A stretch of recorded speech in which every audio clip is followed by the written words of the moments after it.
ഇന്നേ പണ്ട് വീടുകളിലൊക്കെ ഉണ്ടാക്കിക്കൊണ്ടിരുന്ന ഏത്തയ്ക്ക ഉണക്കമീൻ കറി ഉണ്ടാക്കിയാലോ? ഇത് ചോറിനോ അല്ലെങ്കിൽ കപ്പയ്ക്കൊക്കെ കഴിക്കാൻ പറ്റിയ നല്ലൊരു കറിയാണ്. ആദ്യം നന്നായി മൂത്ത ഏത്തയ്ക്ക ഒരു മീഡിയം സൈസ് വലിപ്പത്തിൽ നീളത്തിൽ മുറിച്ചെടുക്കാം. ഇനി ഇതിലേക്ക് കഴുകി വൃത്തിയാക്കി വെച്ചിരിക്കുന്ന ഉണക്കമീൻ ചേർത്ത് കൊടുക്കാം. ഞാനിവിടെ എടുത്തിരിക്കുന്നത് അയലയാണ്. ഏത് മീൻ വേണമെങ്കിലും ഇതിനു വേണ്ടി എടുക്കാവുന്നതാണ്.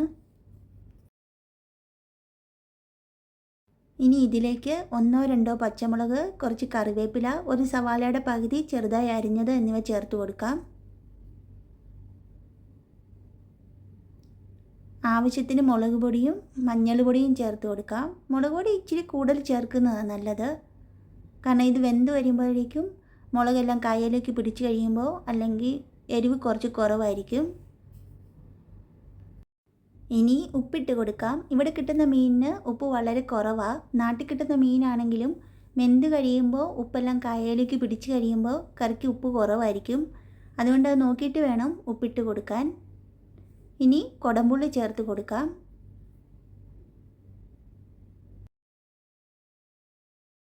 ഇനി വേകാൻ ആവശ്യത്തിനുള്ള വെള്ളവും ചേർത്ത് അടച്ചു വെച്ച് വേവിക്കാം.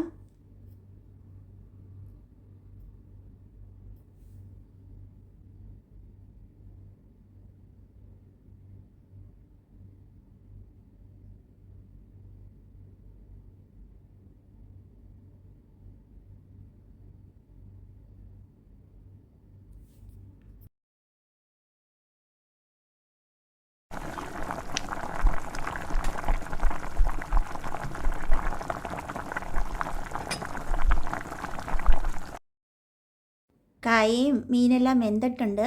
ഇനി ഇതിലേക്ക് തേങ്ങ അരച്ചത് ചേർത്ത് കൊടുക്കാം. ഞാനിതിപ്പോൾ അരമുറി തേങ്ങ ഇതിലേക്ക് ചേർക്കുന്നത്.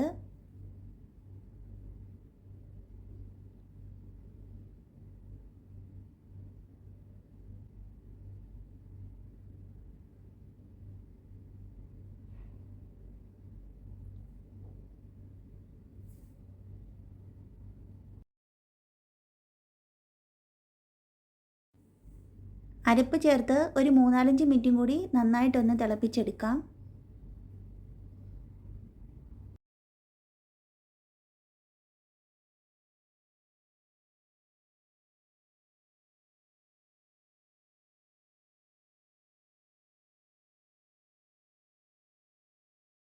ഇപ്പോൾ മീനെല്ലാം നന്നായിട്ട് വെന്ത് അതിലേക്ക് അലിഞ്ഞ് ചേർന്നിട്ടുണ്ട്.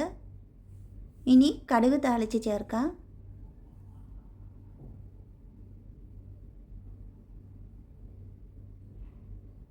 കുറച്ച് നേരം കൂടി ഇരുന്ന് കഴിയുമ്പോൾ ഈ ചാറെല്ലാം നന്നായിട്ട് കുറുകി വരും.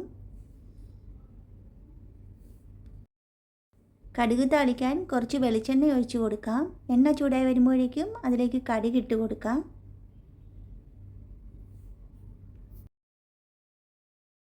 കുറച്ച് ഉലുവയും കൂടി ഇട്ട് കൊടുക്കാം. ഇനി ഇതിലേക്ക് കറിവേപ്പിലയും ചുമന്നുള്ളിയും ചേർത്ത് നന്നായിട്ടൊന്ന് മൂപ്പിച്ചെടുക്കാം.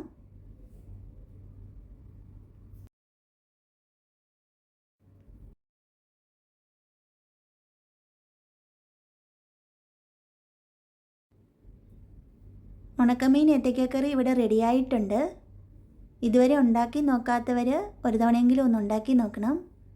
ഇനി ഈ വീഡിയോ എല്ലാവർക്കും ഇഷ്ടമായെന്ന് വിശ്വസിക്കുന്നു.